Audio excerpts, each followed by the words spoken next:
next guest needs no introduction. Former Reform UK chairman, now in charge of leading their Doge unit, investigating wasteful spending in councils being run by Reform. Of course, Zia Yusuf. Zia, welcome along to the show. Welcome back. Lots to get through, including the Online Safety Act, which you have highlighted two key parts amongst the litany of outrage, but two key particular parts of this which have caused you big concern. Just explain what they are. Yeah, well, I want to make sure everyone watching this programme understands that this Online Safety Act, Orwellianly named, is plunging this country into a Chinese-style surveillance state.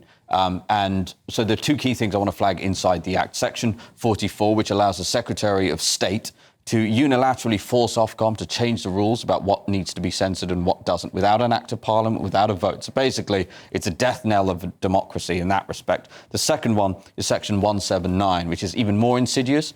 What it does is make it illegal to say something that is false, that causes, and I quote, non-trivial psychological harm. And it's not just making that illegal, it is forcing social media companies to proactively censor that speech. And the penalties that are being imposed on these social media companies are things like 10% of global revenues and potentially criminal sanction for management. So what's that going to do, Ben?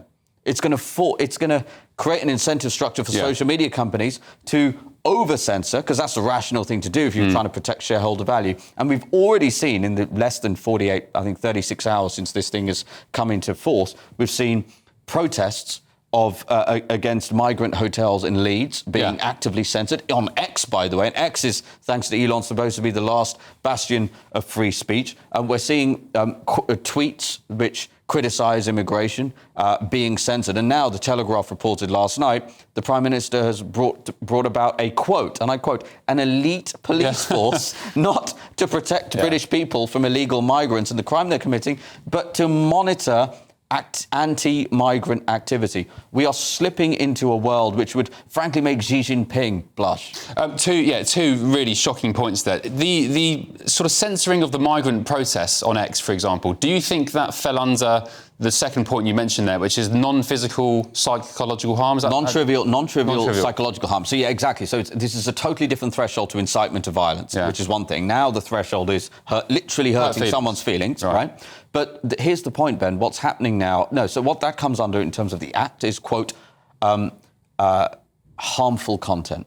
And I quote, in some cases, it actually talks about legal but harmful. And just before the camera started rolling, we were having a conversation. You said, who determines that? And I'll tell you who will determine that. The very last people, the people watching this programme, would want determining it. And I want to remind the viewers, as much as Keir Starmer is an abomination and we despise this Labour government, it was the Tories who created this whole situation. It was the Tories who voted it through pretty much unanimously, including the likes of Jenrick, including the likes of Braverman, the ones who now present themselves as anti all of this stuff. They voted all of this stuff through. And I want to emphasise, if we don't do something about this quickly, it is going to be normalised. And I'm telling you, these social media companies, even X with the might of Elon behind him, is going to be no match for the brutality and the power of the British state. Before we move on, very quickly, you're a tech guy. You've run a business. You sold a business. What will these social media companies do? Will they just stop wanting to operate in the UK, or just over censor? Look. If you're a great founder CEO, you've got really loyal management teams. I think asking them to risk going to jail for you for considerable periods of time, look at Lucy Connolly, is too much to ask. So you look at the incentive structure they've created. They have created an equivalence of allowing child pornography on your platform, on the social media platform, with footage of a perfectly lawful protest against illegal immigration. That is what this insidious bill has done. So I think what we're going to see is a massive increase in censorship. And people watching this programme, their voice is going to get muzzled. And also, by the way, if you want to block children watching porn, they're just going to sign up to VPNs anyway. These kids aren't stupid these days. You will Reform, if you get into government, you'll do what with the Act? Well, I'll tell you what. Nigel is going to go... you'll hear more from about what we're going to do in the coming weeks, but we're going to go much further than just make sure this madness doesn't happen. We're going to do everything that we can constitutionally to enshrine freedom of speech in this country. OK. If you're a US resident, let's face it, things feel uncertain right now. America's national debt, over $36 trillion and climbing. Inflation, still eating away at your savings. And the dollar, down nearly 8% this year, with more countries walking away from it. Meanwhile, the markets, one day they're up, the next day, trillions gone in a blink. So it's no surprise people are asking, where can I actually put my money and sleep at night? That's why more investors are turning to gold and silver. Gold's up over 24% this year, smashing records and soaring past $3,300 an ounce. And some analysts say we could see $6,000 gold before the end of Trump's term. And silver, it's heating up fast, driven by demand in tech, solar and defence. Some analysts say it could double in value this year. If you've been thinking about moving part of your IRA or 401k into gold or silver, tax and penalty free, our friends at Priority Gold make it simple. They're endorsed by Rich Dad's Robert Kiyosaki, ranked #1 by Forbes and Financial Services Review, and trusted by thousands of everyday Americans. Right now, GBNews viewers can get a free wealth preservation guide from Priority Gold. It shows you exactly how to add real gold and silver to your IRA or 401k tax and penalty free. Step by step, plain English, no pressure, just smart information you can act on. Just scan the QR code, click the link in the description below, or if you're a US resident, text WEALTH to 24999. That's WEALTH to 24999 and claim your free guide today. The price of gold can go down as well as up. Past performance does not indicate future performance. Only invest what you can afford. Moving on, there's been a job advert, I'm going to just summarise this, in Manchester, at Manchester Community Centre, looking for a Sharia Law administrator, Zia, paying £23,500 a year.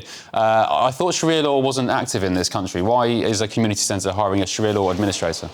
Well, you know, what's really interesting when I looked at the research on this, to me, somebody advocating for Sharia law is effectively advocating for sedition in this country. So you would assume that would be illegal. It's illegal in the United States. It's illegal in any sensible country. It's not illegal in this country because Gordon Brown took it off the statute. It was Gordon Brown? It was one of the last things he did as Prime Minister was take sedition off the statute books. Look, here's the fundamental point. We have a set of laws in this country. If in England, it's England and Wales, we have the English and Welsh law, and we have Scottish law. That is it. There are no other types of law. It doesn't matter what religion you are, what race you are. Those are the laws that we abide by. And my view, and Reform's view, is anybody advocating or promoting alternative forms of law to that is engaging in sedition, and I think it should be illegal. Yeah, there's also Sharia courts popping up all over the country, and isn't it interesting, Gordon Brown sold the goals at the lows and then opened the door to Sharia law, so yeah, well done Gordon Brown. Very quickly, before we move on, I want to get your thoughts on this polling for Jeremy Corbyn's new party.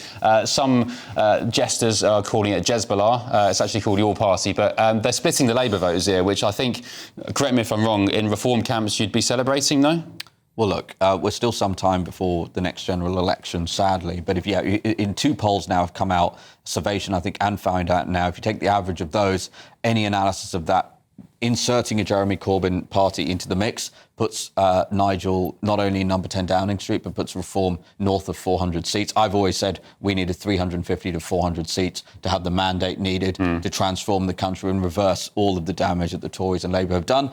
Look, I think Jeremy Corbyn has terrible policies. He has awful ideas, but say what you will about the guy, he does have fans. Unlike Keir Starmer, and also, he does have people.